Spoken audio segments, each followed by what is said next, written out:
Hi there, Will here, and today, something very exciting. I'm at Cape Film Supply, where I've been helping them out for the last while now to get a darkroom setup going. And this is going to be the RA4 darkroom, where one can do color prints, which is going to be something very new for South Africa, because in spite of the fact that there is actually a sort of facility where you can maybe go and do a darkroom print, there's no way that you can just like email them, be like, hey, I want to do some darkroom prints, and then rock up the next day and do it. So we're going to do the first trial run for prints and find out whether things are actually going to get going.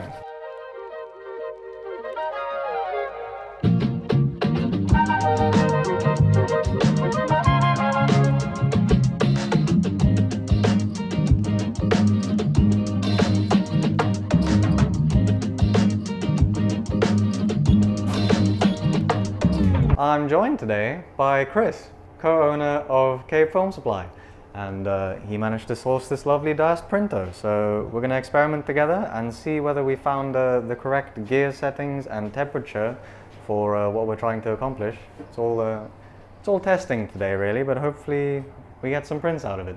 The first thing you're going to do is chuck the color settings to 0 cyan, 50 magenta and 60 yellow. 60 or 70, I like 70, but 60 should do the doohickey. 65, let's go 65.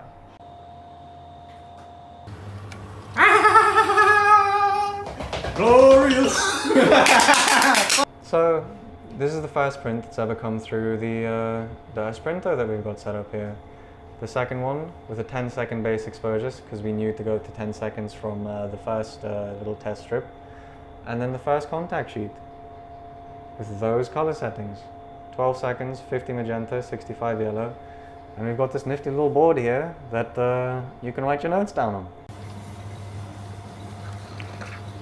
So this is my first contact, and whilst the exposure looks pretty much right, I just used, it's standardized, so 12 seconds, same as that. The colors, it's very, very magenta, and this also has a decent amount of magenta in it, so we're just going to add some magenta and see where that sends us. So just to talk about what we've got here so far, these are the first few test strips I did. I think the maximum time I ended up with was 10 seconds because I've got the aperture quite wide open on the lens because I needed to do fast test prints because obviously I don't have all the time in the world around here. And these are the first few test prints. The reason there's a space on this side is not because I had it set up wrong on the easel itself. The easel spacing was correct, but the image thrown onto the paper itself was smaller than the size of the paper because obviously 6x7 doesn't sit neatly onto this size of paper, so you need to crop in a bit, and I forgot about that. But to give you a brief overview of the color darkroom process and a normal darkroom process, you do test strips where you test the exposure. And then once you've got a decent exposure to work with, so I use this as my like final print guesstimate.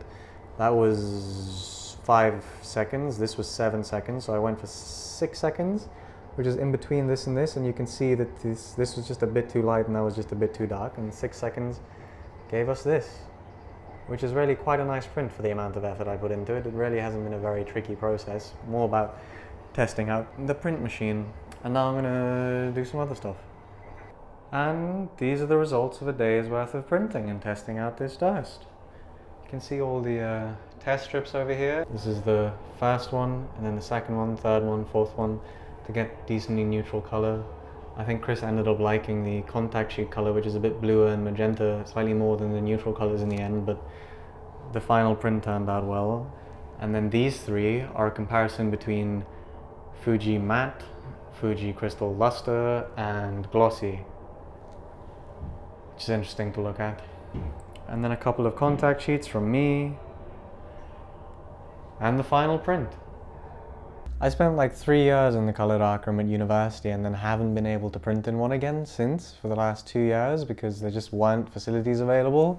So when I heard that they were going to try set one up at Cape Film Supply, I jumped at the opportunity to try and help them out in any way that I could, and it's so satisfying to see that it's actually pretty much almost perfectly active now for people to start using and for me to start using and be able to print in, which is really fun.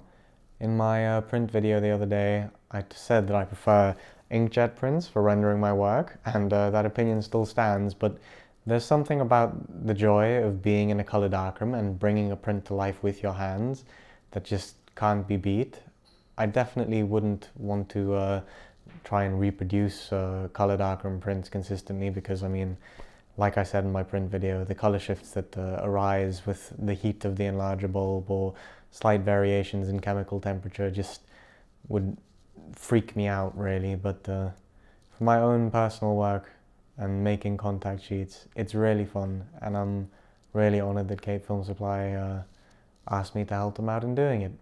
On the note of prints, the print run that I'm doing on my website is going to end next week, so for next week's video I'll be putting up new prints on my website, so if you haven't picked one up yet and or have planned to, I suggest doing that now because they're going to get taken down next week. They'll come up again at some point, I'm sure. It's just I like the idea of refreshing things fairly frequently. And besides that, thank you for watching. I hope you enjoyed, and I hope to put out a more thorough walkthrough of the color darkroom soon.